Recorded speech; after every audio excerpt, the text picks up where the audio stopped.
दोस्तों आज आपको एक ऐसी रिपोर्ट दिखाने जा रहे हैं जिसके बाद आप ये समझ पाएंगे कि बहराइच में आखिर हुआ क्या था और आप ये भी जान पाएंगे कि क्या बहराइच दंगे की नींव साल 1994 में ही रखी गई थी। आखिर एक हिंदू की वो गलती क्या थी जिसका फायदा उठाकर अब्दुल हमीद के परिवार ने पूरी कहानी ही बदल दी। ये रिपोर्ट सुनिए और जरा ध्यान से सुनिए। छतरपुर के शहजाद की तरह निकली बहराइच के अब्दुल की कहानी। ऐसा खुलासा हिंदुस्तान हिल जाएगा। भाईचारे का मतलब क्या एक साथ रह सकते हैं हिंदू मुस्लिम? क्या योगी आदित्यनाथ पचा पाएंगे ये सच्चाई? शहजाद की तरह अब्दुल की लंबी प्लानिंग, बहराइच कंट्रोल करने की थी तैयारी, हथियार लहराता और कहता मेरा नाम अब्दुल है।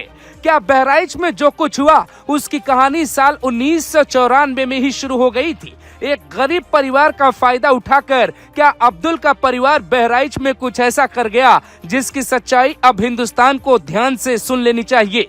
छतरपुर का शहजाद याद है आपको, जिसने एक हिंदू की जमीन खरीदी, पहले ब्याज पे पैसा दिया और फिर जमीन हड़प ली। ठीक ऐसी ही कहानी है बहराइच के अब्दुल की। ध्यान से सुनिए और समझिए आने वाले 30 साल बाद हिंदुस्तान का आखिर भविष्य कैसा होगा। अब्दुल हमीद के घर में ही गोपाल मिश्रा की हत्या की गई, लेकिन ये अब्दुल हमीद आया कहां से? इसका इतिहास क्या है और इसका पूरा पता क्या है और इसकी पहचान क्या है? क्या अखिलेश यादव ने अब्दुल हमीद से हमदर्दी दिखाने के पहले ये पता करवाया कि अब्दुल का इतिहास क्या है? शहजाद की तरह ही अब्दुल की कहानी है। रिपोर्ट में ऐसा चौंका देने वाला खुलासा हुआ है जिसके बाद आप अपनी जमीन बेचने से पहले 100 बार सोचेंगे।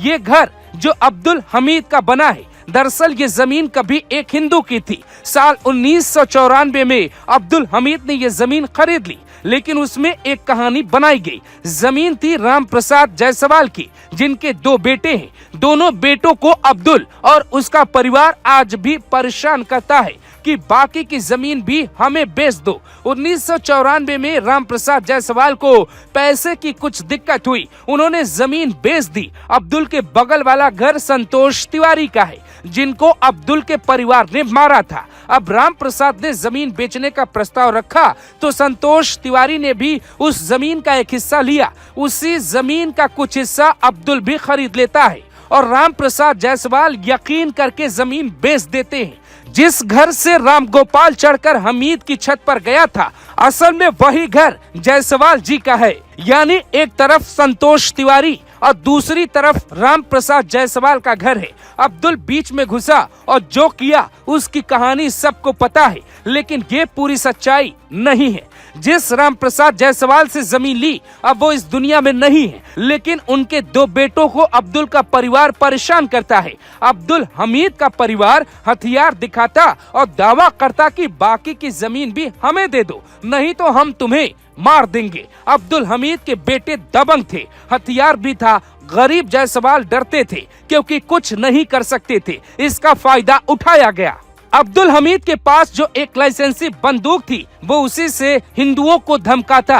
कहानी कई है, ऐसी कई घटनाओं का खुलासा हो रहा है जिससे साफ पता चलता है कि अब्दुल डराता था, धमकाता था और हिंदुओं की जमीन पे कब्जा करने की पूरी कोशिश करता था। इसका एक बेटा इंटरनेशनल फ्रॉड निकला। उसके बाद भी अखिलेश यादव ने सिर्फ इसलिए समर्थन किया क्योंकि अब्दुल एक मुसलमान है। ग्लोबल भारत की टीम जिस घर में पहुंची और जहां पर हम खड़े हैं, दरअसल ये घर जायसवाल जी का है। इनके एक भाई कहीं और रहते हैं। इनका घर भी बुलडोजर की लिस्ट में शामिल किया गया था। हम घर की छत पर चढ़ते हैं तो हमें अशरफ नाम का पुलिसकर्मी वहां से वापस लेकर आता है, जहां हमारी थोड़ी कहासुनी भी हो जाती है।